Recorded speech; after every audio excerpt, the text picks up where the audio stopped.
Good morning, everyone.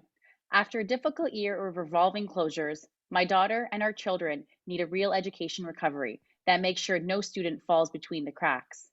That means providing students with mental health supports, special education supports, and more individual focus in class. Hi, good morning, everyone.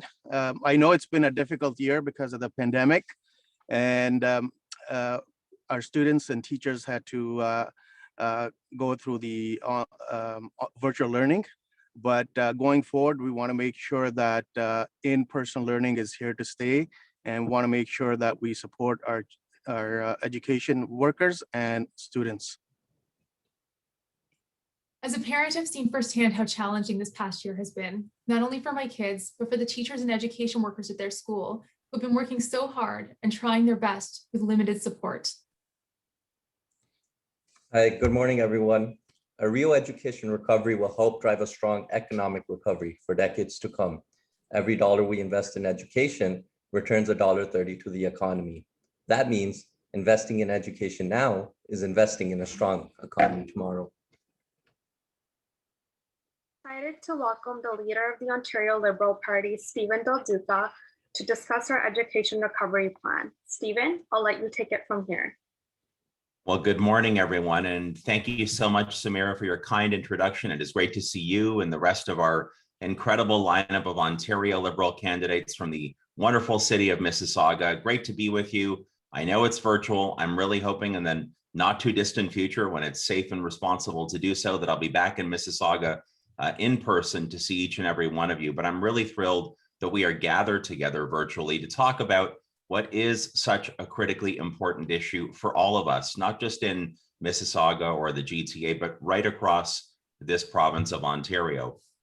As you all said in your introductory comments, this past school year, the school year that's about to come to a close, has just been so brutal for everybody who's been involved in it. Our students, including my own daughters who are in grade 8 and grade 4, have had a tough time under, again, these very difficult pandemic circumstances. Moms and dads throughout Ontario, with the whipsaw effect of schools opening and closing, no real clear, certain information coming from the government, no real effort made or investment made by Doug Ford or his team in making sure that our schools could remain open and be safe and healthy, and our kids be safe and healthy.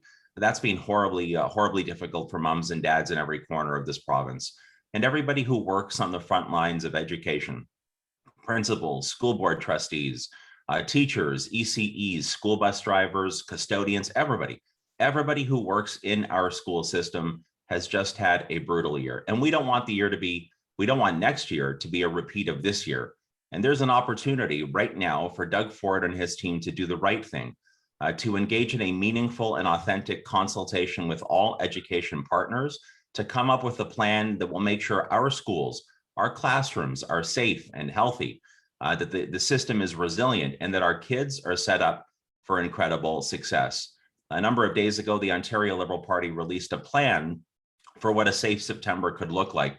It's a plan that every single one of our Mississauga candidates has had input with respect to. It's a plan that is strong. It's a plan I'm very proud of. It's comprehensive, and there's lots of phenomenal detail in the plan. Today, I just want to highlight a few of the, I think, critically important issues that are included in the plan. So number one, I said a second ago that we have based our plan on extensive consultation. I have to tell you, what's been most disappointing for me as a dad over the past 15 or 16 months as it relates to publicly funded education is that despite the interest and despite the desire of all of our education partners to be involved in a constructive way, individual women and men who represent those who are on the front lines, who want to be helpful, who want to give guidance and advice to the government because they want the best for our kids as well.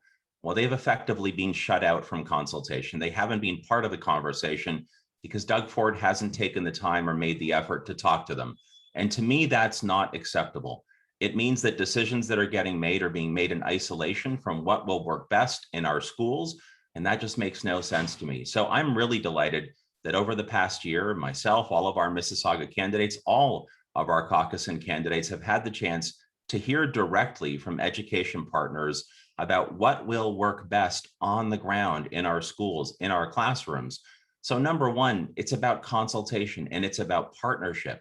And I am urging Doug Ford to do the right thing over the next number of days, weeks, and months and engage in a real consultation, not giving people 36 hours to respond to a public relations letter like he did a number of weeks ago, but a real consultation and real partnership, because our kids deserve no less than that. The second thing I want to highlight, and I know we're only a couple of days away from the end of the school year, let me assure you, my daughters are absolutely thrilled that this tough school year is almost at an end. And we know that one of the best things that we can do to set our kids up for success this summer is to give them all, regardless of where they live in the province and regardless of their circumstances, a summer of fun, a summer of play, a summer where they can get outdoors, where they can see other kids, where they can remember what it means to be a kid again and smile and have fun and enjoy that fresh air. That would be so, so critically important for our kids' mental health. And again, setting them up for a really strong start in September. But here's the thing. There are thousands and thousands of kids in Mississauga, families in Mississauga across Peel and beyond, who don't necessarily have access or can't necessarily afford that kind of summer programming. So our plan for education recovery includes a significant investment, $100 million, that would provide support in particular to low and moderately income families to help them access and afford summer programming so their kids can have the summer of fun. Our kids can have the summer of fun and the summer of play that we so desperately need, that they so desperately need at this moment in time. The next thing I want to highlight is class sizes. So look, every single parent, every single teacher, every single person who works on the front lines of education knows that an absolutely vital ingredient to our collective success in education is getting class sizes right. Smaller class sizes will help set our kids up for success. Ontario Liberals have been talking about this for years. We've been talking about it throughout the pandemic, and our education recovery plan includes an ironclad commitment to cap class sizes at 20 across the board. That means that our kids will get the kind of attention and the kind of instruction that will help them achieve what they need to achieve. So capping class sizes across the board at 20. You heard in some of the introductory comments from our Mississauga candidates this notion of special education and special education needs and mental health challenges. We know that prior to the pandemic, because of Doug Ford's cuts, that those kids who have special and unique needs in the education system were already falling, sadly, further and further behind. That's not good enough in the kind of Ontario that I want to build with you together. So in our plan, we again include a significant investment for more special education professionals, 5,000 more special education professionals, which amounts to more than one new special ed professional per school in this province.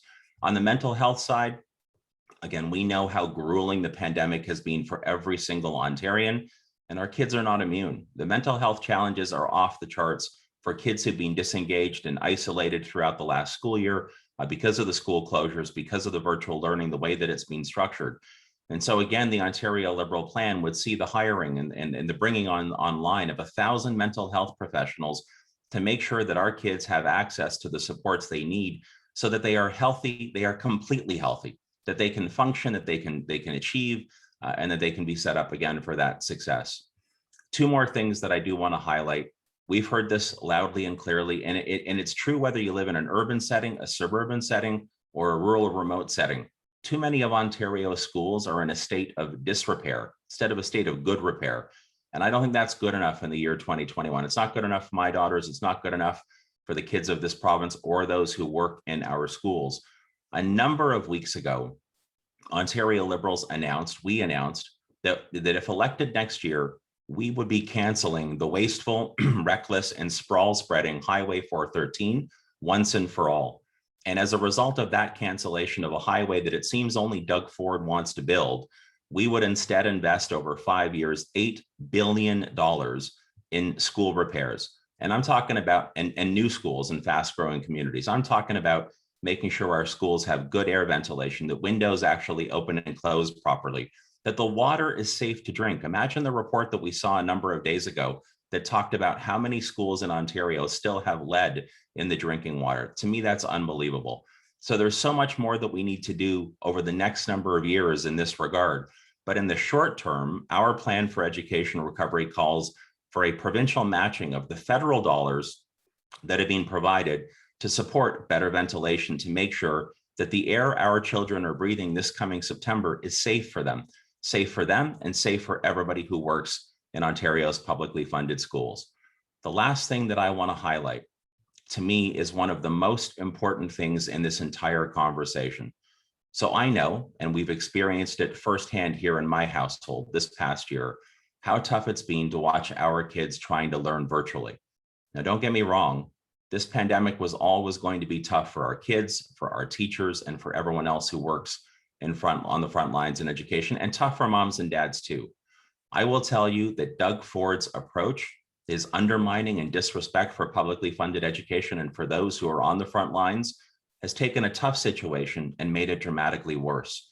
The scariest thing for me, and when I look at Doug Ford's plan for the next number of years for education, is that he and his team have decided they want to create an ongoing parallel virtual publicly funded education system. That's a mistake. It is a brutal mistake that focuses on what they believe is a costly expense in education. And education is not a costly expense. It's an investment in our future success. It's an investment in building the kind of opportunity here in this province, including in Mississauga, that I had as a kid growing up in the GTA, in the best province in the greatest country in the world. That's how we have to view education. So I understand that there will be moms and dads coming this coming September who will still have some anxiety about sending their kids back in person. I get it. Kids under the age of 12, for example, will not have had access to the vaccines. Some of the schools are not in the greatest shape, as we talked about a second ago. And some kids have underlying health challenges that, again, will cause additional anxiety. Ontario Liberals understand that. And so for this year and this year only, because we are not yet all the way through to the other side of this pandemic, preserving the opportunity for virtual learning makes sense. But once we get through this pandemic, we need our kids back in school. In fact, this coming September, I want to see as many kids physically back in classrooms as possible, because we know that in-person learning, when it's done in a classroom that is safe and healthy, when our instructors, our teachers, our frontline workers are respected and valued and motivated, and when the class sizes are small with proper supports for special education and mental health challenges, when you put this entire package together, well, this is exactly how our kids can continue to be exceptional.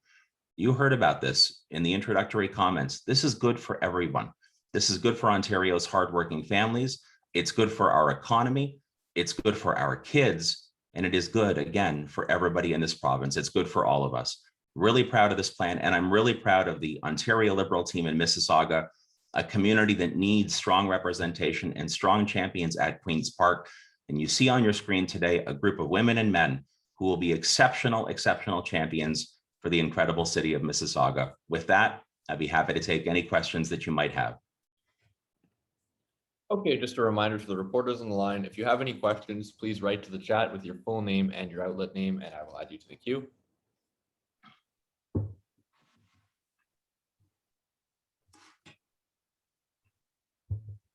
Okay, I don't see any. Oh, okay, Sinead Dougal from QP Briefing.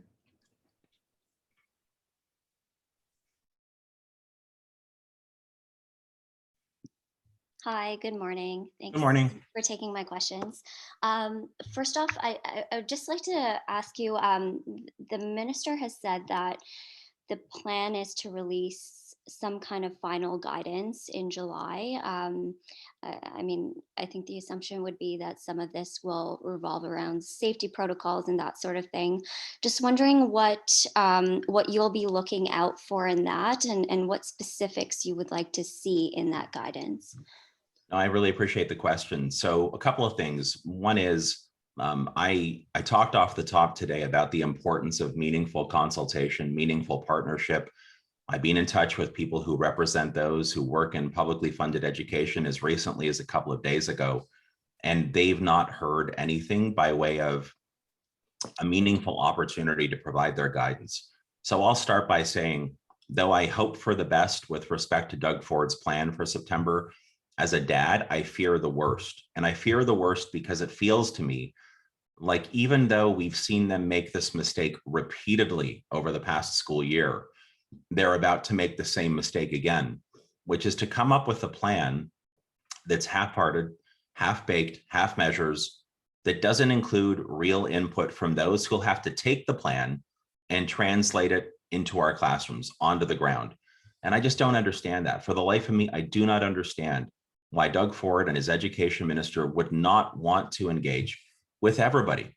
And that doesn't mean that everybody in the education ecosystem, if I can call it that, doesn't mean that everybody agrees. They don't. Even on the Zoom calls I've had with the education partners that we have, they haven't all agreed with one another, but they have all wanted in a very earnest way to give their advice and their guidance. And so I'm really, really nervous. I'm really fearful that this lack of consultation will mean that the plan will not be solid. The second thing is, yeah, for sure, the health and safety protocols, the air ventilation, windows being able to open and close. I mean, all of those things I've talked about in our plan. I want to see real money attached to that. I want to see real tangible outcomes attached to that. How many schools still have substandard air ventilation or air quality?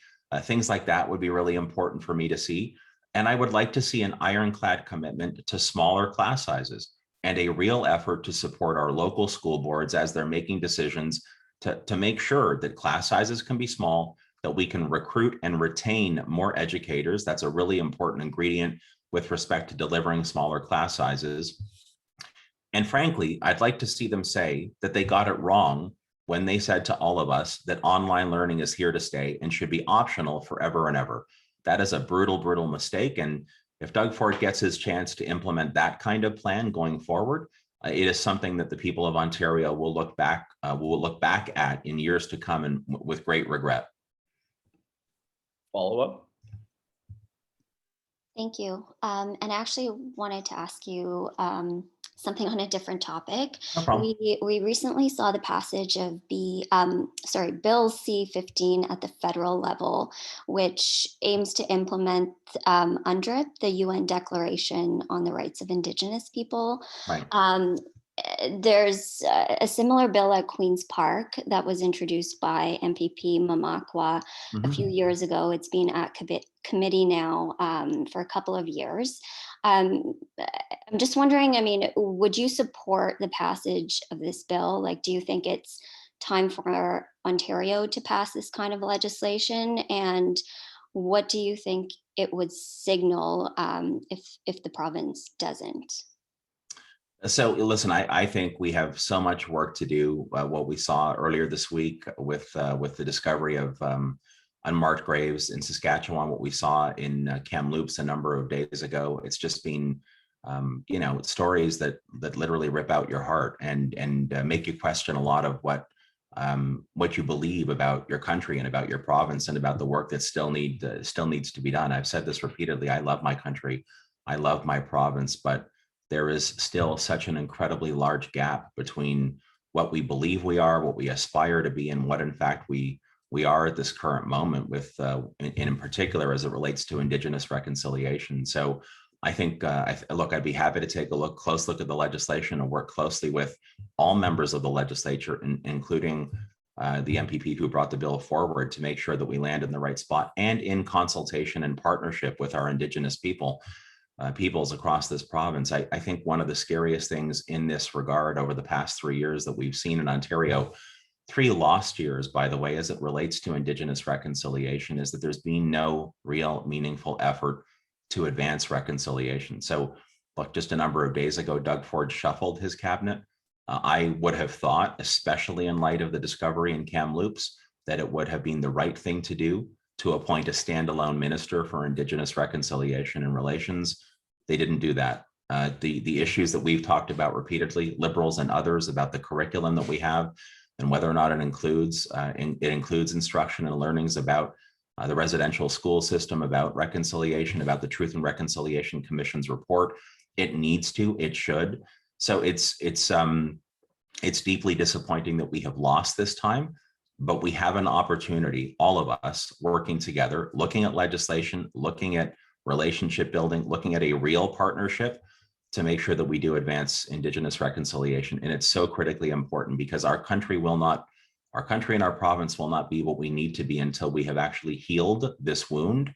And it won't come easy and it won't be quick, but the work needs to be done. Okay, the next question is Colin DeMello from CTV Toronto. Hey, good morning, Stephen. Morning, Just Colin. an economic question. Obviously, even as we open up, there are a lot of businesses that are still restricted, whether it's capacity limits or whether they can open up at all. I'm wondering what additional supports, whether it's some kind of monetary support Mhm. going directly to businesses or some kind of incentive for customers to shop local. What kind of supports do you think the government needs to have, or do they need to have those supports in place during the summer and fall months as the economy starts to recover? It's a great question. I think there's no doubt about the fact that our small business entrepreneurs have been battered so badly throughout the pandemic, and in particular those in sectors like tourism and hospitality. We have main streets across this province that are literally in horribly tough shape, and that can't be. We're not going to have a sustained and successful recovery if it's not led by small business. And because of the nature of the pandemic, they will not be able to do it alone. They'll need help. In the past, I've talked about creating a third tranche or a third opening or more support through the small business support program that was introduced by the government. I think that should take place. What I hear loudly and clearly, again, particularly from tourism, hospitality, and personal care entrepreneurs, is that they have an enormous amount of debt as a result of the pandemic, that it's going to take them a long time to get out from underneath that debt. They're going to need support in that regard, and I think they should have it. I've talked in the past, in fact, I did last summer, about the possibility of some kind of sales tax holiday for those small businesses in the hardest hit sectors. Again, tourism, personal care, hospitality. I think that's something that should be looked at. I think our corporate income tax structure as it relates to small businesses, again, in particular in those hardest hit sectors, should be reviewed as well. Lastly, and this goes back to everything I've talked about so far with today's announcement, it is also about partnership and consultation. The small business entrepreneurs that I've had the chance to speak to feel like there's been no meaningful discussion or partnership with the government. And I think that's the wrong way to go about this. So coming out of it, I think different sectors have been hit in different ways, but I do think everything should be on the table. We know that small and medium-sized businesses employ the most Ontarians. We know that they help support most of our local communities, our local towns. I think of Mississauga, whether it's Streetsville or it's Port Credit or it's other areas, those main streets, those shops that we have. We need to support them to the fullest extent that we possibly can. And every tool in the toolkit should be reviewed and considered. Follow up? Thank you. I just want to dig into the sales tax holiday that you talked about. So what would something like that look like? Would that be a 0% sales tax, or would that be lower than what it currently is? And how much money would you think the government would need to spend in order to facilitate a sales tax holiday like that? So I published an op-ed I want to say it was last summer, Colin. If it wasn't summer, it might have been. It was as we were going through the first moment when we started to see the case numbers come down and we started to see businesses reopen the first time. And I think, if I'm not mistaken, I called for a 3-month provincial portion of the sales tax holiday. So obviously the provincial government can't control how the federal government administers their portion of the HST. But I basically said in those hardest hit sectors within the small business community, that there would be, for let's say 3 months or whatever length of time makes the most sense, customers wouldn't have to pay that provincial portion of the sales tax. That would, I think, entice customers to come back. That would help support the small business owners, help give everybody a bit of a break, and again, encourage economic activity to get these small business entrepreneurs who've endured so much and for whom it's been so tough this past year and a bit, to get back on their feet, to get a little bit of breathing space. But that's just one idea that I put forward months ago. There are lots of things that can be considered at this point in time.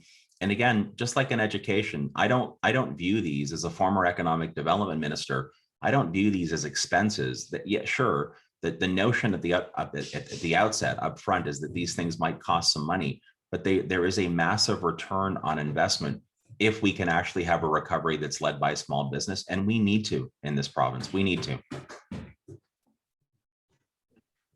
Okay, there are no other questions on the line. Thank you. Thanks, everyone.